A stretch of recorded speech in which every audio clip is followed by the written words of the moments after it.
Et ce matin, dans notre studio, la présidente du syndicat des sages-femmes de Nouvelle-Calédonie. Bonjour Valérie Lescroire.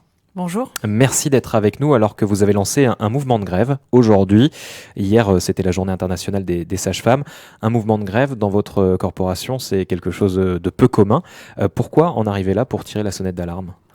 On est en colère. Franchement, ça devient difficile d'accepter d'accueillir les patientes dans ces conditions-là.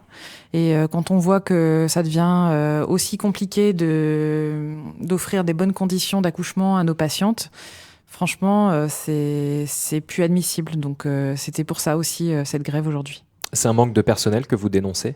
Un manque de personnel qui est consécutif à des problèmes de revalorisation qui datent depuis plusieurs années. Et que ce soit en libéral ou à l'hôpital, c'est vrai qu'on est une profession qui souffre énormément du manque de revalorisation. Et il y a eu beaucoup de progrès qui ont été faits dans l'Hexagone et ici, on est vraiment à la traîne. Moralité, on a du mal à recruter et forcément, ça se ressent sur la prise en charge. Aujourd'hui, le territoire n'est pas attractif pour les sages-femmes ? Clairement pas. Les sages-femmes à l'hôpital, elles gagnent moins qu'en métropole, beaucoup moins qu'à Tahiti. Donc après, c'est pas juste un problème, on va dire, par rapport à l'Hexagone, même au niveau local.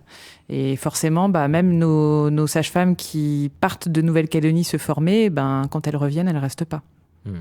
Et donc en fait, c'est un problème pour titulariser des sages-femmes, c'est ça le souci. Il y a des gens de passage quand même qui viennent. Oui, du coup, forte, mais... on a quelques sages-femmes qui viennent, on va dire, en sac à dos, découvrir un peu la Calédonie, mais c'est sûr que vu les conditions de travail, ça les encourage pas à rester, quoi. Aujourd'hui, il manque combien de sages-femmes ?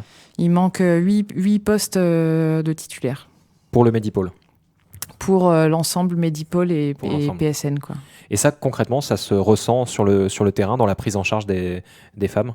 Oui, c'est sûr. Alors, surtout qu'en parallèle, on a en plus une suractivité. Donc, les deux mélangés, du coup, forcément, ça se corse encore plus. Et qu'on manque aussi de gynéco. Donc, du coup, forcément, la charge de travail, elle se répercute sur les sages-femmes. On a monté en compétences. On est maintenant profession Bac+6 au lieu de Bac+5. Parce que on peut faire des choses en plus. En particulier, par exemple, maintenant, on peut faire les IVG instrumentaux. Donc, en gros, les curetages et tout ça. Sauf que on nous rajoute en gros des compétences et donc de la charge de travail, mais on n'est pas plus nombreuses. Donc à un moment donné, ça coince. Avec des conditions d'accouchement qui sont parfois extrêmement difficiles pour les familles ? C'est ça. Qu'est-ce qui se passe concrètement ? Concrètement, déjà un temps d'attente pour la prise en charge quand les patientes arrivent en salle d'accouchement qui parfois peut être très longue. Donc, c'est sûr que c'est déjà pas confortable pour les patientes, mais quand en plus elles viennent parce que il y a un souci, qu'il y a des complications, le temps de prise en charge, plus il est reculé et plus il y a de risques qu'il y ait des complications.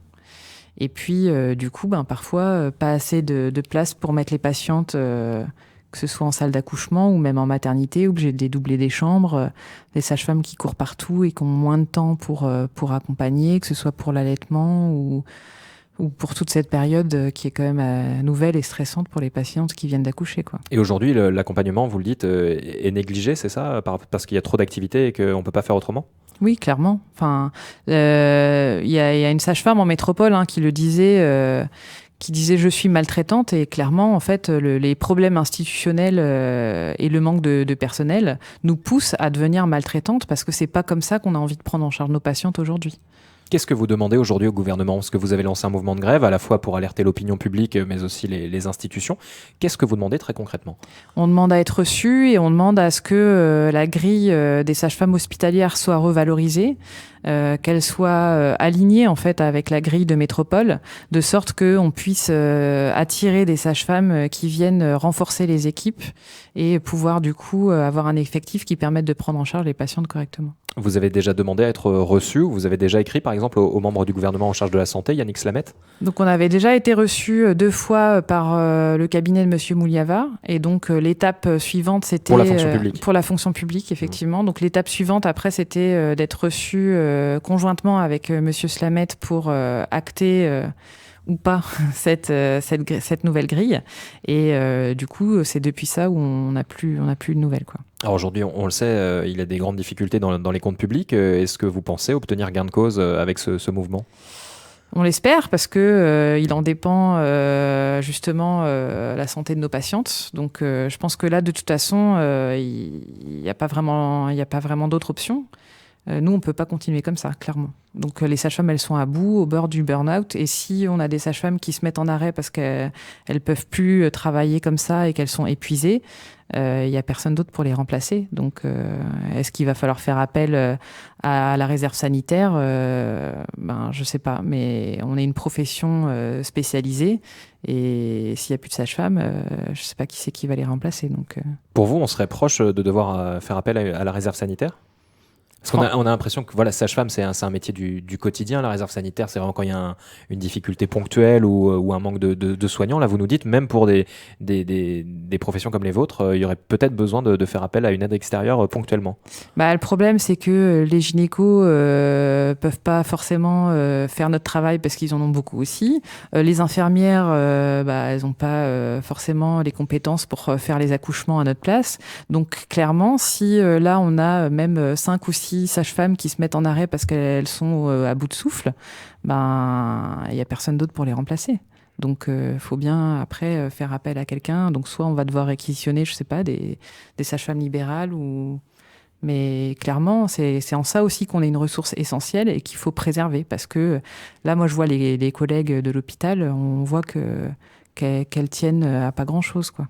Aujourd'hui, vous êtes 150 environ sur le territoire, c'est ça? On est 127, tout corps confondu, donc libéral, toutes les sages-femmes de dispensaire, donc le PSN, la clinique et le Medipôle. Donc il faudra encore monter un petit peu selon vous en termes de chiffres?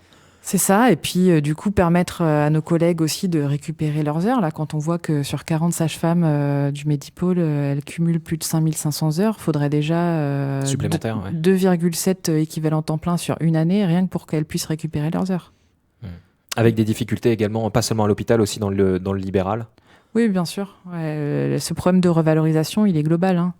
Donc nous, on le voit en libéral, on a des actes communs avec d'autres professions et qui pourtant, chez nous, sont payés moins que les confrères. On a des tarifs de consultation qui sont les plus bas, toute profession de santé confondue, quand on compare en termes d'indexation.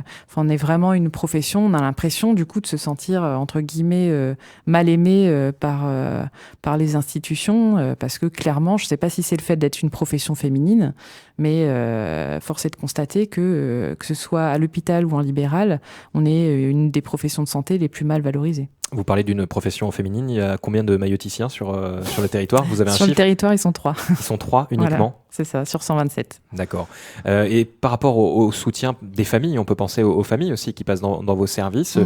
Que vous disent les familles? Est-ce qu'il y a de la colère parfois, de peut-être être pas suffisamment accompagné dans ces phases-là qui sont des périodes essentielles de la vie, ou est-ce qu'ils vous soutiennent en disant on est de votre côté? Comment ça se passe? Non, les patientes sont assez bienveillantes, hein. Elles comprennent.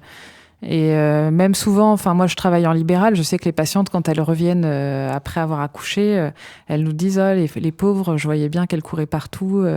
Donc il y a beaucoup d'empathie de la part des patientes. Mais c'est pour ça que ce mouvement, il est aussi pour les patientes, parce que même si elles comprennent, nous on n'accepte pas de les prendre en charge comme ça, quoi. Et donc vous allez vous mobiliser aujourd'hui aussi physiquement, c'est pas juste un mouvement de grève? C'est ça, donc là toute la journée on est devant le gouvernement dans l'espoir d'être reçus. Et vous pensez être reçu grâce à ce mouvement? Vous n'avez pas d'indication pour l'instant J'espère, non. Pour l'instant, on n'a pas eu de retour encore du gouvernement, mais on espère vraiment être reçu. Et est-ce que des patientes peuvent se joindre à vous, par exemple, pour vous Bien soutenir? sûr, on a quelques patientes déjà qui vont nous rejoindre. On a quelques collègues aussi d'autres professions qui vont venir nous soutenir. Donc, tout le monde est invité. Et de toute façon, c'est un mouvement qui est là pour la population. Donc, c'est aussi bien qu'elle se mobilise. Merci beaucoup d'être venue nous en parler ce matin, Valérie Lescroix. Je rappelle que vous êtes la présidente du syndicat des sages-femmes de Nouvelle-Calédonie. Merci à vous.